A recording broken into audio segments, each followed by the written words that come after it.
Hello, Millbank children. I'm reading a book today on our YouTube channel. I hope you enjoy it. This one's linked to the Year 3 topic that we're doing that's all about food.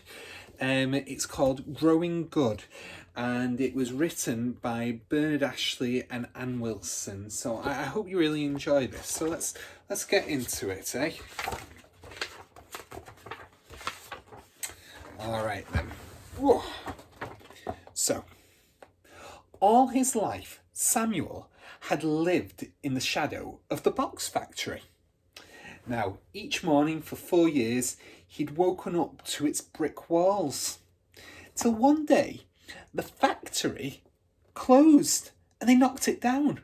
When the dust had settled over everyone's furniture, Samuel could look across the empty space. Now, he could see Jade's flat, and Faustin's flat, and Arif's flat.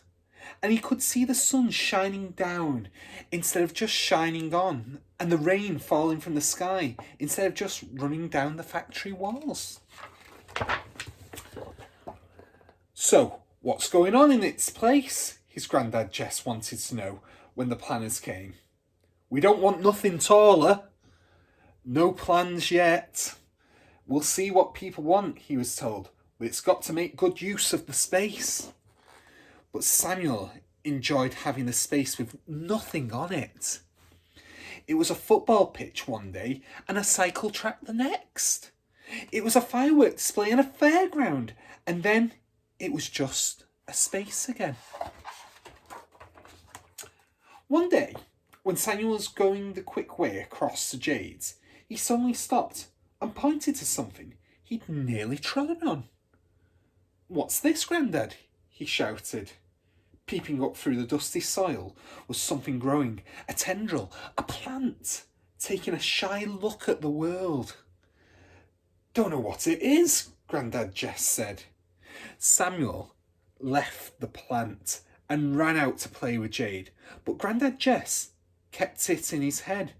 And when they got home, he looked it up in a book. Old English foxglove, he told Samuel. That seed slept there all these years since before they built the factory. And with a bit of warm and a drop of wet, it's come to life again.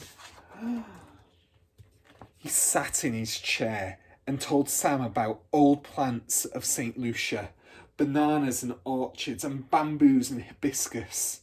He spoke with his eyes closed, and Samuel knew he was seeing pictures in his head of somewhere else altogether from here. Come on, he said to Samuel next day when Samuel's mother had gone to work. He took him out to where the foxglove was growing and started measuring out the empty space. Samuel held the curly tape measure as Grandad Jess marked out the ground into plots. That gives everyone so much, with room for paths in between. For what? Said Samuel. For allotments, said Grandad Jess.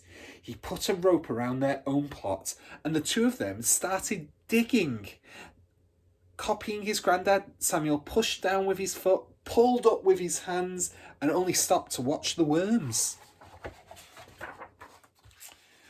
While they worked, people peeked and people peered over their fences, through their windows, round their back doors, and next day Jade's grandmother was out roping a plot too and digging it.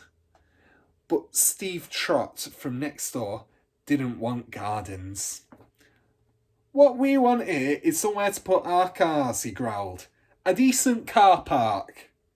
All the same, by the weekend, there were 10 different families out there, forking and digging, troweling and dibbing, firming in and watering. It wasn't long before the planners buzzed in like bees.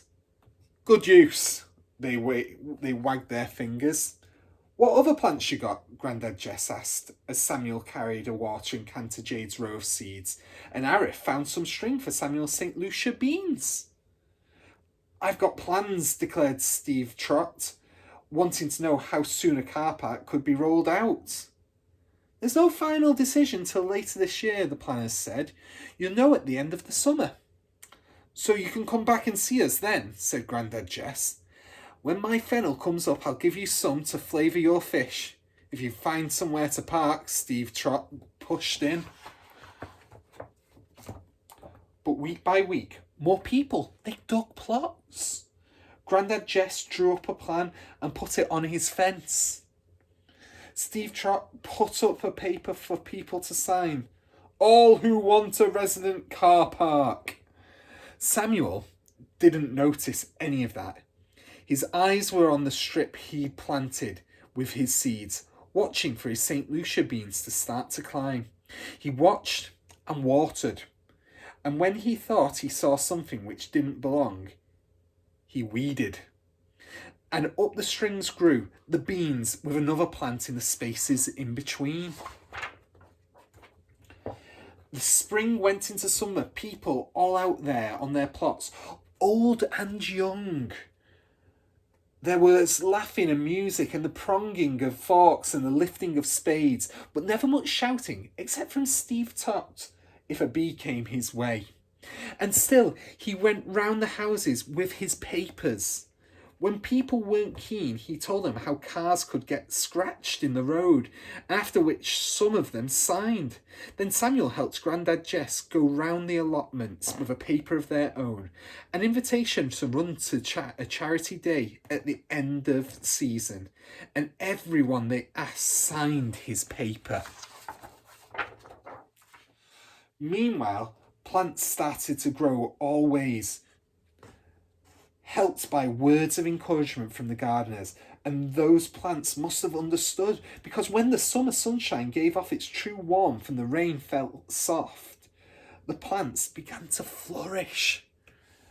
Onions, ochras, sorrel, spinach, rhubarb, raspberry, lilac and lilies, potatoes, pumpkins and poppies. Different leaves, different flowers, different colours, different uses. Some for eating, some for seeing, some for smelling. The planners came on the charity day. They looked at the old factory site, covered in green, leaves and bright blooms and succulent fruits and pods. They looked at the growers in their colourful clothes, as bright as the plants, and at the jazz band swinging up and down the paths between the plots. They put their heads in a huddle and shook them and nodded. Then they called Steve Trot over and Grandad Jess. Well, this looks like good use to us, they said. And what people want, what do you say, Mr. Trot? Steve Trot hadn't got many names on his paper. Some people with bright flowers in their hair and hands had come to cross their names off. He said, let's see how it goes. The planners looked at Samuel's strips. And what have you got there, young man? Samuel told them.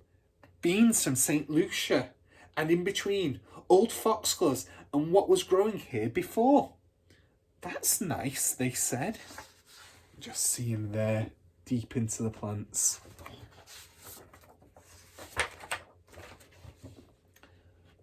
But Samuel wasn't listening.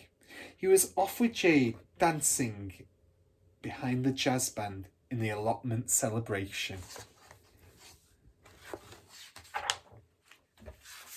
There we go, guys. That's the end of that book. I hope you enjoyed it. I'll be doing more books soon. See you again soon. Bye.